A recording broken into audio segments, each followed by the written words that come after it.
السلام علیکم ورحمۃ اللہ وبرکاتہ نحمده ونصلي على رسوله الكريم اما بعد فاعوذ باللہ من الشیطان الرجیم بسم اللہ الرحمن الرحیم.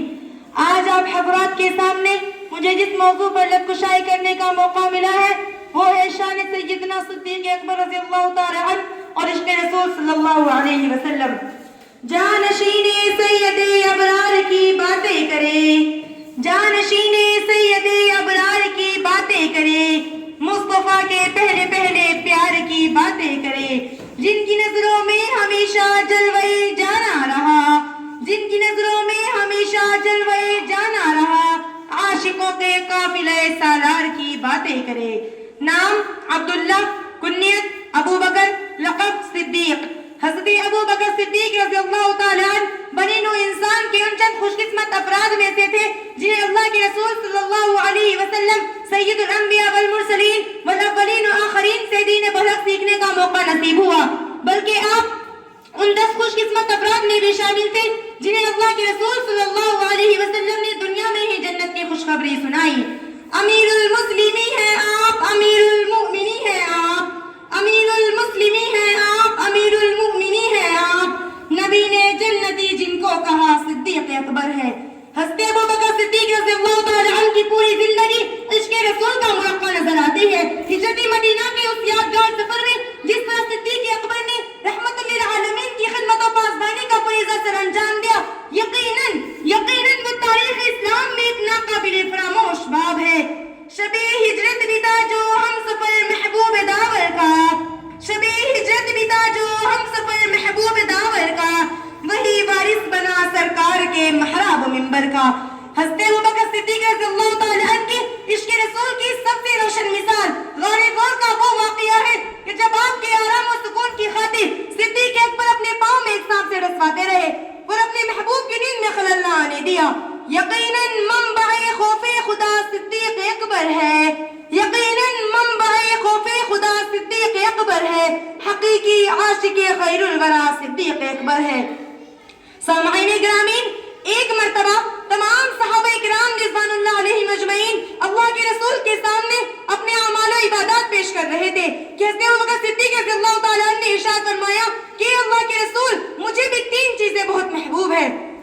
آپ نے ارشاد فرمایا کہ آنکھیں میری اور چہرہ آپ کا, مال میرا, حکم آپ کا, بیٹی میری اور حرم آپ کا. اور خوش نصیبی تو دیکھیے کہ اللہ تعالیٰ نے آپ کی تینوں خواہشات کو مکمل فرما دیا. ہجرت مدینہ کے اس یادگار سفر میں حضرت ابو بکر صدیق رضی اللہ تعالیٰ عنہ آپ صلی اللہ علیہ وسلم کے سر مبارک کو اپنی ران مبارک میں رکھے ہوئے آپ کے چہرے کا دیدار کرتے رہے اور غزوہ تبوک کے موقع پر اپنے گھر کا تمام مال حاضر خدمت کر کے اپنی دوسری خواہش کو مکمل کیا. اور تیسری حضرت عائشہ رضی اللہ تعالیٰ عنہ کا آپ کی زوجیت میں آنا. سامعین عزیز محترم, وفا, جانبداری اور ایثار ہمدردی کا اگر کوئی سچا مادی ہوتا تو یقیناً صدیق اکبر کی شکل میں ہوتا. آپ صلی اللہ حضرت ابو بکر صدیق رضی اللہ تعالیٰ عنہ کی آپ صلی اللہ علیہ وسلم سے یہ محبت ایک طرفہ نہ تھی بلکہ اللہ کے رسول صلی اللہ علیہ وسلم بھی آپ سے خاص لگاؤ فرمایا کرتے تھے. ایک موقع پر ہمارے پیارے نبی صلی اللہ علیہ وسلم نے ارشاد فرمایا کہ جب مجھے دنیا کے اندر نبی بنا کر بھیجا گیا تو سب نے میری تکذیب کی سوائے ابو بکر کے.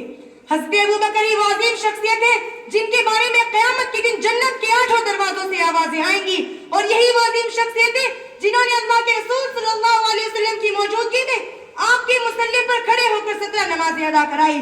شان صدیق کو شاعر یوں بیان فرماتا ہے, وہ پہلا مددگار پہلا صحابی, وہ پہلا مددگار پہلا صحابی, نبی نے جسے ہر قدم پر دعا دی, وہ افضل بشر بعد از انبیاء ہے, وہ افضل بشر بعد از انبیاء ہے, وہ جانے صداقت وہ جانے وفا ہے.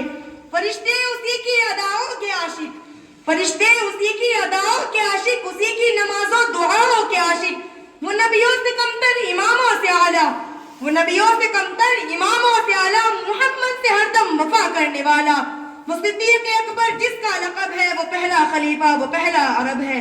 صداقت کا پیکر سمندر وفا کا, صداقت کا پیکر سمندر وفا کا, وہ غمخوار پہلا رسول خدا کا. نبی سے وہ نظری ہٹاتا نہیں ہے, جہاں پر نبی ہے وہ اب بھی وہی ہے. صداقت شجاعت میں وہ سب سے آگے, صداقت شجاعت میں وہ سب سے آگے, نبی کی اطاعت سے آگے رسول خدا پر فدا ہونے والا، وہ جان وفا پر فدا ہونے والا، وہ سارے کا سارا خدا کے لیے تھا، وہ زندہ فقط مصطفیٰ کے لیے تھا۔ بشر کی شرافت کا معیار ٹھہرا، صداقت کا اونچا وہ مینار ٹھہرا، چٹانوں سے مضبوط جس کا قدم تھا، وہ چلتا ہوا ایک باب حرم تھا، وہ سارے کا سارا تھا قرآن جیسا، وہ سارے کا سارا تھا قرآن جیسا، خدا کے تئے کے ایک فرمان جیسا۔ خدا اس سے راضی ہوا وہ خدا پر، خدا اس سے راضی ہوا وہ خدا پر، کہے خود سے آمین اس کی دعا پر۔ وہی ثانی کے اثنین کا مخاطب، وہی ثانی کے اثنین کا مخاطب، اسی کے لیے ہے بڑے سب مراتب۔ جھکاتا بے نظر عمر جس کے آگے، جھکاتا بے نظر عمر جس کے آگے، کھڑا ہو کے شام و سحر اس کے آگے۔ وہ کتنا بڑا ہے خدا جانتا ہے، وہ کیسے بنا ہے خدا جانتا ہے۔ رسالت کے قدموں میں رکھ دے وہ لا کر، رسالت کے قدموں میں رکھ دے وہ لا کر، چلے گھر کا گھر اپنے سر پہ اٹھا کر۔ بس فرشتہ ہو جیسے لباسی بشر میں، وہ صدیق ہی تھا خدا کی نظر میں۔ کوئی امت میں اس کا ہمسر نہیں ہے، کوئی امتی اس سے بڑھ کر نہیں ہے۔ کوئی اس کو صدیق مانے نہ مانے، کوئی اس کو صدیق مانے نہ مانے، دیے ہیں مگر اس کو رتبے خدا نے۔ وما علینا الا البلاغ۔ السلام علیکم ورحمۃ اللہ وبرکاتہ۔